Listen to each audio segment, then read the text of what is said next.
இராமாயணம் என்பது தீமையை அழித்து நன்மையை நிலைநாட்டிய இராமனின் வீரத்தையும் தர்மத்தையும் கூறும் இதிகாசம். அயோத்தியின் மன்னர் தசரதனின் மூத்த மகனாக பிறந்தவர் ஸ்ரீராமர். அன்பும் பண்பும் நிறைந்த இராமர் மக்களின் அன்பை பெற்ற சிறந்த இளவரசராக திகழ்ந்தார். ஆனால் கைகேயியின் சூழ்ச்சியால் இராமரின் வாழ்க்கையில் மிகப்பெரிய சோதனை வந்தது. தந்தை தசரதன் கொடுத்த வாக்கை காப்பாற்ற இராமர் 14 ஆண்டுகள் வனவாசம் செல்ல முடிவு செய்தார். தன் கணவனை பிரியாமல் சீதையும் தன் அண்ணனை பிரியாமல் இலக்குவனும் அவருடன் காட்டிற்கு சென்றனர். காட்டிற்கு எளிய மக்களையும் அசுரர்களிடமிருந்து காப்பாற்றினார். இவ்வாறு ஒவ்வொரு நிலையிலும் தன் தர்மத்தையும் நேர்மையையும் இராமர் வனவாசத்தின் இலங்கை மன்னன் இராவணனின் பார்வை சீதையின் மீது விழுந்தது. தந்திரமாக செயல்பட்ட இராவணன் சீதையை கடத்திச் சென்று இலங்கையில் சிறை வைத்தார். சீதையை பிரிந்த இராமர் மிகுந்த துயரமடைந்து அவரை தேடி தெற்கு நோக்கி பயணித்தார். அந்த பயணத்தில் இராமருக்கு வானர வீரர்களின் நட்பு கிடைத்தது. எல்லாவற்றிற்கும் மேலாக பக்தி நிறைந்த அனுமனும் இராமருக்கு துணையாகினார். அனுமன் கடலை தாண்டி இலங்கைக்கு சென்று சீதை இருக்கும் இடத்தை கண்டறிந்தார்.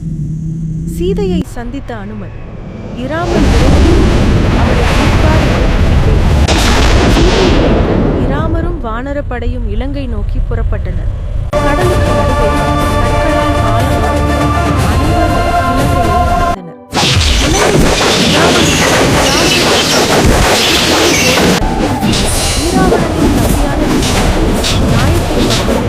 இராமருக்கு உதவினார். பல நாட்கள் நடைபெற்ற கடுமையான போரில் இராமர் தனது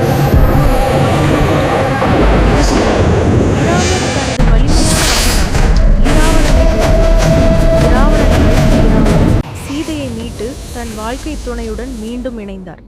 14 ஆண்டுகள் வனவாசம் முடிந்தது. இராமர் சீதையுடன் அயோத்தி மக்களின் முயற்சியை கொண்டாடினார். இராமருக்கு கோலாகலமாக முடிசூட்டப்பட்டது. உண்மை, தர்மம், தாய் தந்தையின் சொல்லை காப்பது ஆகியவை இராமாயணம் நமக்கு கற்றுத்தரும் உயர்ந்த பண்புகள்.